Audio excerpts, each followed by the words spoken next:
Hey YouTube, it's BLA914CK coming at you with my deck profile for Evols.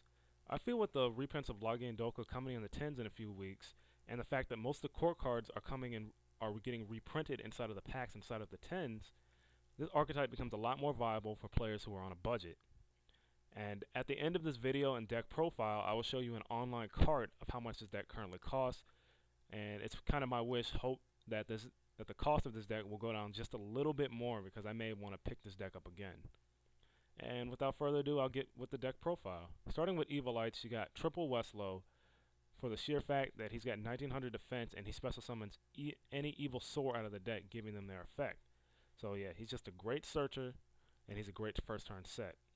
Moving on, you got triple Najasho, who works beautifully with Evil Force and just any level 5 or higher evil soar you have to tribute, because he gets his effect after he's been tributed, so you can't really Veiler him and, oh no, I get no effect. No, it has to happen.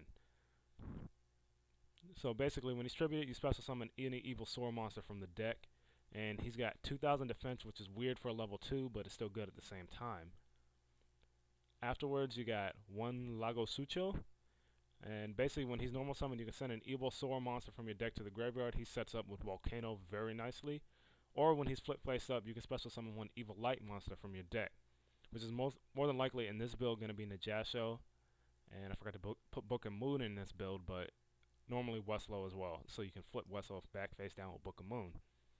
Moving on to Evil Swords, you got I run triple Serato, mostly for the sheer fact that it's got 1900 attack and it's a level 4, and this is going to be your main gateway into Lagia and Dolka, or any other rank 4. And plus, when he's special summoned by an Evil Light, he gains 200 attack, so he goes up to 21. And when he destroys a monster by battle, and I think, you can add an Evil Light from your deck to your hand.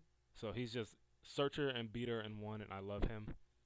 Moving on, we got one Darwino. Basically, when he's special summoned by an Evil Light, you can pick one face-up monster in the field and increase the target's level up by 2.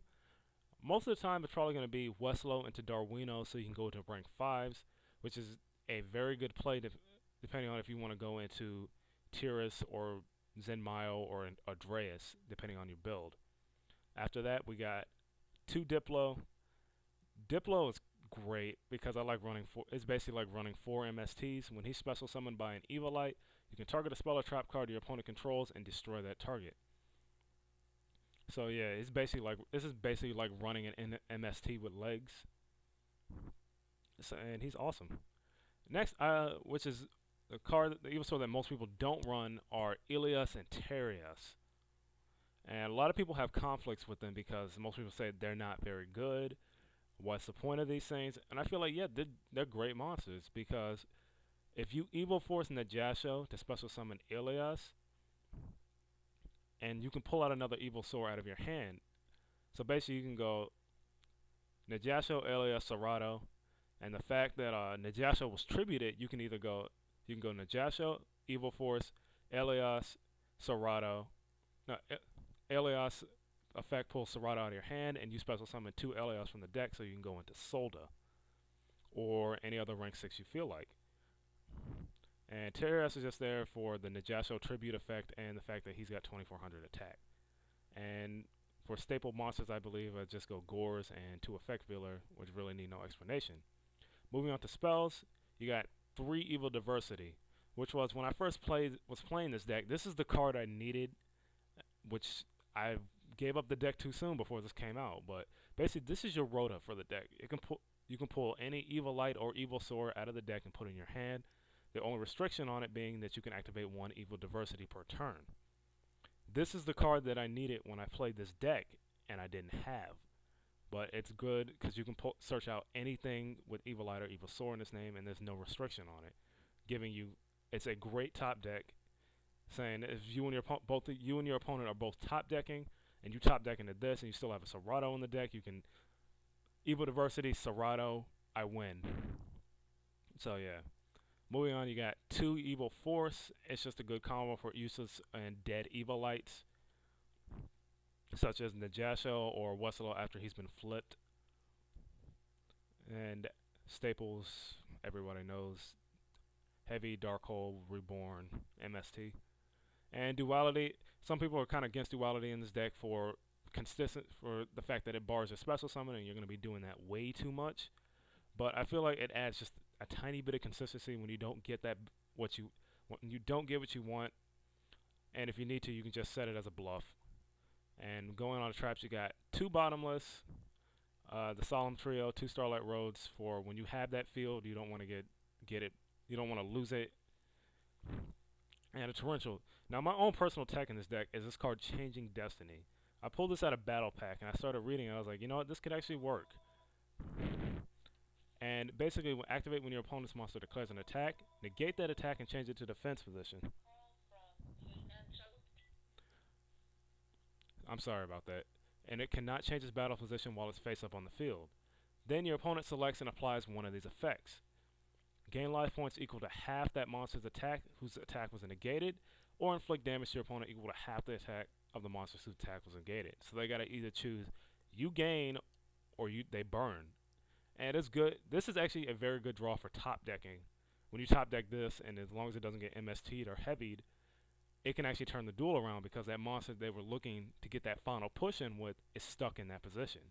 And the fact that they choose to burn themselves or give me life points or give you life points back is a great plus. And I'm thinking about taking this into more decks. I'm trying it out in this build. But yeah, that's basically the main deck for this. Moving on to extra, you got a Cataster for Monster Reborn Veiler, sync with a level 4. Stardust for Starlight Road. Adreus for rank 5. 2 Dolkos, and only 2 Dolkos and 2 Lagias because the extra deck really does get cramped. And normally I don't summon more than 2 of these apiece.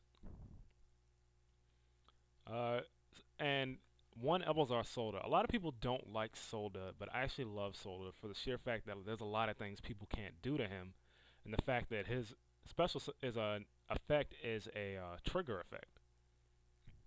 So even though it doesn't negate it, it still destroys the special summon. And I'm not sure if it only stops inherent or it stops all. If somebody can clarify me on that, please let me know. But yeah, I actually like Solda a lot. I'm gonna replace this because I was just messing around on DN, but Gaga Gunman, he's a card coming out in Abyss Rising, but he's just look at it, it looks so awesome, and it's got good effects. Basically, detach 1, attacks an opponent, they lose 500, he gains 500, and when he's in defense position, you detach 1 and burn your opponent for 8. So, and he's just awesome. I may replace him with Gaia Dragon, the Thunder Charger, just to overlay with my Dead Soldo or Adreus or Tyrus or whatever. Next we got 1 Maestroke, 1 Utopia, a Tyrus, and Zen Mile. I actually lost because I didn't have Zen Mile. I lost to Magic Cylinder because I was like, yeah, I'm gonna overlay into Zen Mile. I was like, wait, I don't have it. Zen Mile is basically for field control as well. He destroys set cards. So if they have monsters in the field, you can just summon Zen Mile, pop the 2 monsters, attack for game or whatever. And then you got 1 Zen Mains, and this is just me messing around again. It's Fire Star Lord Chorario. This just came out in Japan, but basically, once per turn, you can detach 1 XYZ material from this card to target a fire monster in your graveyard and add that target in your hand. But you cannot normal special summon a monster with that target's name during this turn. He's pretty good for this deck for the sheer fact that they're all fire and you can recycle everything. So yeah. And that pretty much does the deck profile. The side deck's full of cards I've been swapping in and out, and the fact that DN keeps timing out on me before I can make my changes. Yeah, it's pretty good. I feel like this is a very viable archetype for people on a budget now for the sheer fact that it's getting reprinted. And to show you how much this deck actually costs right now, this is from Ultra Reality Games. It's about $46 for the core of this deck, meaning the evil diversities, the evil swords shown, and everything else. But yeah, let me know what you guys think of this. If you like it or not, I don't care, but I'm just here to give you an example of something you could possibly play. But thank you for watching, and I have one more thing to say. I have a bunch of cards that I don't care about, so I'm going to be giving them away on this channel. I have a playset of handmaidens, Lava Volcano handmaidens I don't want, and an entire blackwing core. Pictures will be at the end of this video to show you them, but Basically, the first person who PMs me or sends me a message or leaves a comment on this video saying I want it, will get it sent to them. I will respond to them and I will send them either 3 Laval Volcano handmaidens or an entire blackwing core. Pictures will be up after this video, and once again, thank you for watching.